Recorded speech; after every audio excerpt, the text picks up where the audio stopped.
Hey guys, I'm joined by Curtis Creamer, lead producer on Halo 3 ODST. How you doing? Pretty good. Good to see you, Patrick. Thank you, thank you. Does it freak you out to sit in a Warthog, something you've put on paper? Oh man, I love it. It's the best thing in the world. It doesn't freak me out at all. It feels like home. It should, after how many years of working on the Halo license? Oh, I've been working on it for 9 years now. So yeah, started off on Halo 1. That's amazing. And here we are at ODST days, Yeah. And it's actually in the can now, isn't it? It's finished. Yeah. We finished the game up in May and submitted it to Microsoft, and it's all ready to go. Give me a little bit of the backstory for people that haven't been following that closely. Sure. So in Halo 3 ODST, the story takes place in between the events of Halo 2 and Halo 3, but this time rather than playing as the Master Chief, you're playing as an orbital drop shock trooper. So it's all about sort of what happened in the city of New Mombasa while the Master Chief was off at the Delta Halo. It's interesting because it's sort of a reset of a lot of the core gameplay as it's evolved to Halo 3. You have things like the rechargeable shields, it's steered away from damage and health and things like that, and you've gone back to its roots. How do you think hardcore gamers who've seen it all the way through to Halo 3 are going to feel about having to go back and restart their skills again? I think they're going to be super excited about it. I mean, I don't think you're going to have to reset your skills in any way. I mean, it's going to feel like home. You know, we still have the same kind of exciting Halo gameplay that we always have, but you know, like you said, we've gone back to having a stamina and health mechanic there.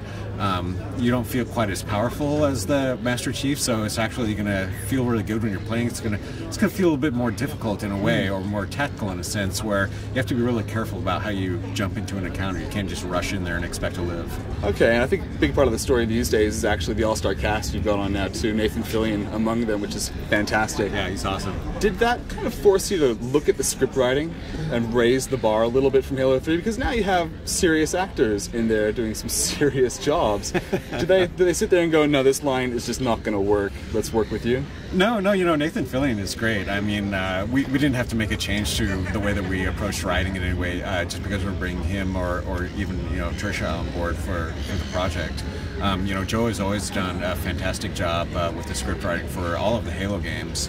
And so, you know, again, he sort of really knocked it out of the park with ODST, and it was really exciting to see him sort of get an opportunity to really approach telling story in a really different way. So it was great.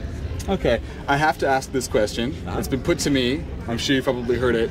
ODST was originally pitched as an expansion, and it kind of evolved from there. But people are still balking at the price. Yeah. How do you justify the value?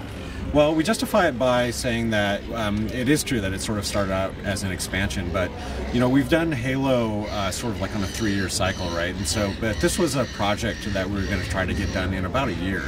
And so we weren't really exactly sure how much we could get done in a year. Yeah. And so, you know, the great thing was that we had, you know, a really stable engine. We weren't making a lot of real radical big changes to it. So it was easy for the artists to continue to, you know, iterate and create a lot of content, and the designers to really, you know, tweak the gameplay and get the AI working really sweet.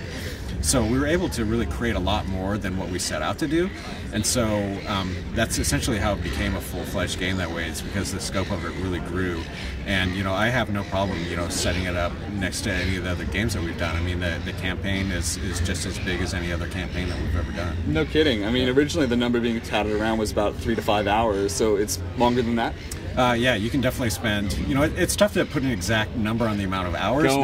Come on. Well, people always say that, but you know, the first thing gamers are going to do is blitz through it and go, hey, Bungie, what's happening? Yeah, I think even blitzing through it, it's going to take you, you know, it's going to be comparable to any other Halo 3, any other Halo campaign.